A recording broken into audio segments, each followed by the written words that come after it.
Ambati silks Kanchipuram sorry store now in Vijayawada. Exclusive పట్టు saris, సల్వాస్ and lehengas.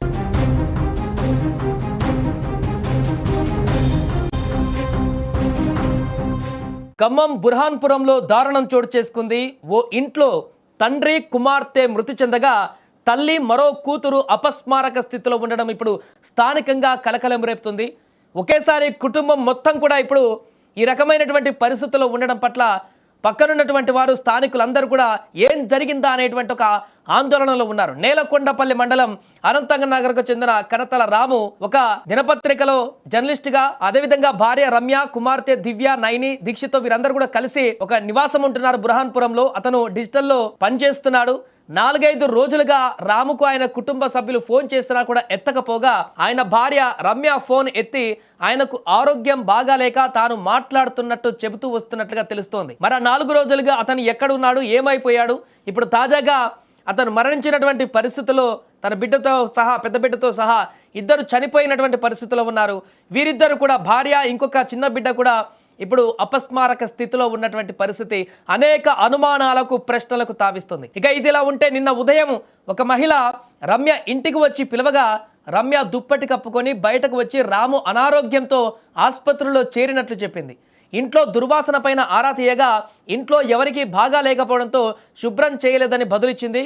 కాగా ఆదివారం రాత్రి రమ్య సోదరుడు వీరి ఇంటికి వచ్చి తలుపు కొట్టగా స్పందన లేకపోవడం, దుర్వాసన వస్తుండడంతో పోలీసులకు సమాచారం ఇచ్చాడు. పోలీసులు ఇంటి తలుపులు పగలగొట్టి చూడగా మంచం కింద రాము, కూతురు దివ్యనాయిని మృతదేహాలు కనిపించాయి.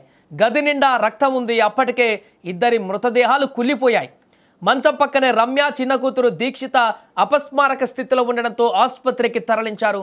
దీంతో 3 రోజుల పాటు మృతదేహాలతో ఇంట్లోనే రమ్య ఉన్న అబద్ధమాడుతున్నట్లుగా పోలీసులు అనుమానిస్తున్నారు. ఇప్పుడు భర్త కుమార్తెను హత్య చేసి గుట్టురట్టు కాకుండా ఎలకల మందు అది కూడా తాగి చిన్న కూతురుకు కూడా తాగించి ఉంటుందని కూడా ప్రస్తుతానికి ప్రాథమికంగా అనుమానిస్తున్నారు.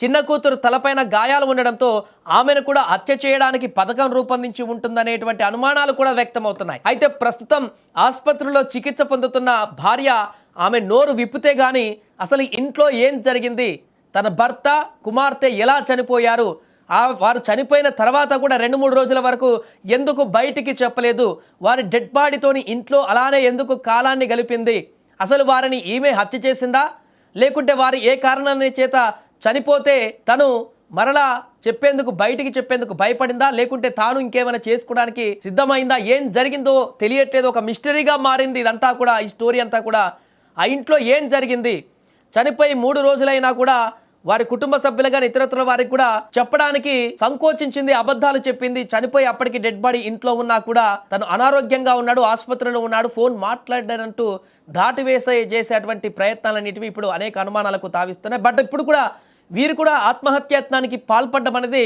మరొక కోణంగా కనిపిస్తుంది. అసలు ఏం జరిగింది, వీళ్ళింట్లో ఏం జరిగింది, వారు చనిపోయారా, చంపబడ్డారా, ఇప్పుడు ఆ భార్య కూడా ఎందుకు ఈ రకమైనటువంటి ఆత్మహత్యాయత్నానికి పాల్పడింది, ఏం జరిగింది, ఇంట్లో ఆర్థిక సమస్యలా, ఇంకేదైనా ఉందా, ఇంకేమైనా కారణాలు ఉన్నాయనేటువంటి విషయాలైతే ఇప్పుడు దర్యాప్తులో బయటికి రానున్నాయి. ఏదేమైనా ఒక మిస్టరీగా మారినటువంటి ఈ స్టోరీ ఇప్పుడు స్థానికంగా అక్కడున్న వారందరినీ కూడా తీవ్ర భయాందోళనకు గురి చేస్తుంది. అసలు ఏం జరిగింది, ఆ ఇంట్లో ఇద్దరు చనిపోయారు, ఇంకిద్దరు ప్రాణాపాయ స్థితిలో ఉన్నారు. చనిపోయిన తర్వాత డెడ్ బాడీని ఇంట్లో పెట్టుకుని ఎలా గడిపిందామా ఇన్ని రోజులు, దీని వెనుకున్నటువంటి కారణాలేంటి అనేటువంటి అంశము తీవ్ర చర్చనీయాంశంగా మారింది. ఏదేమైనా ఈ ఘటన ఆలస్యంగా వెలుగులోకి రావడంతో ఇప్పుడు ముమ్మరంగా పోలీసులు దర్యాప్తు చేస్తున్నారు.